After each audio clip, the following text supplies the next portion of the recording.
ka na ikay mawiwili. So mga par, isang magandang balita nga po ang hatid ng batikang conditioning coach na si Justin Fortune para sa update sa kondisyon ng ating pambansang kamao Manny Pacquiao sa paparating nito na laban kontra kay Mario Barrios. Ayon kay Fortune mga idol, hindi man lang daw nakaramdam ng pagod si Pacman matapos ang umatikabong sparring session nito kalaban ng mga higanting sparring mate kasing tangkad ni Mario Barrios. Napakaganda daw mga idol ang kondisyon na meron si Pacquiao sa kabila ng kanyang edad na 46 anyos at meron pa mahigit isang linggo si Pacman bago sumabak sa bakbakan kay Barrios. Kaya ina-assure talaga ni Justin Fortune mga idol na isang daang kondisyon daw na Pacman ang makakaharap ni Barrios sa bakbakan. Bagamat kahit sinabi na mismo ni Fortune mga idol ang aktual na kondisyon ni Manny Pacquiao, ay marami pa rin ng mga boxing fans ang napakomment na hindi daw talaga magiging sapat ang kondisyon ni Pacman para talunin itong si Barrios. May mga nagsabi pa nga mga idol na sa training lang daw magaling si Pacquiao ngayon. Maganda lang daw ito tingnan sa training, pero pagdating daw sa aktual na laban, dito daw ito aabutin ng pagkalaos mga idol. Kagaya din sa mga legend na gumawa ng comeback fight. Walang masasabi natin dito mga idol. Sa bakbakan na lang natin malalaman to. Huwag muna tayo magsabi ng patapos. Tandaan natin mga idol,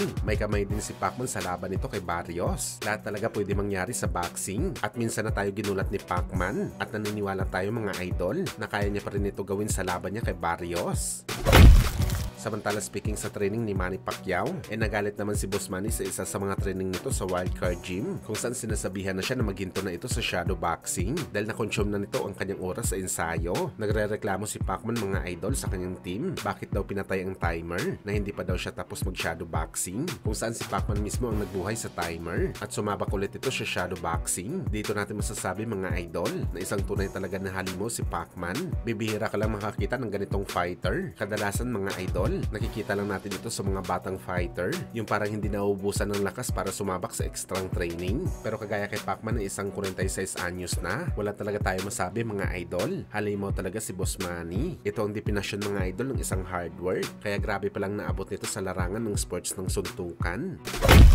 Sa kabilang banda naman mga idol, isang sakit sa ulo at edyot o loko-loko daw si General Casimero. Ito ang naging mensahe ng ating Filipino Flash Nonito Donaire Jr. matapos ito mapanayam sa isang podcast ng sikat na boxing content creator sa Japan kung saan sakit daw ng ulo si Casimero kausap. Isang tunay daw talaga ito na edyot mga idol sabi ni Flash. Malamang mga idol na banas na si Donaire kay Casimero dahil sa mga pinapakalat nito na report na ayaw tanggapin ni Flash ang offer sa laban nito kay Cuadro Alas. Sa rason na pinipresyuhan daw nito ang kanyang sarili para matuloy ang laban nila. Talagang bumalik na nga ang bad blood sa magkabilang kampo. Well, alam naman natin mga idol na meron ng isa't isa sa kanila rason kung bakit hindi nila gustong bawat isa. Pero sigurado tayo mga idol na isang respectful na tao itong si Filipino Flash. Pangit naman sabihin na i-bash mo si Flash matapos niya tinanggihan ang offer sa laban kay Casimero dahil palagay nito mga idol ito ang kanyang worth at kailangan natin irespeto ang bagay na to. Pero sa side naman ni Casimero mga idol, gusto lang talaga nila mangyari ang laban kay Nonito at ang paraan nila na mangyari ito mga idol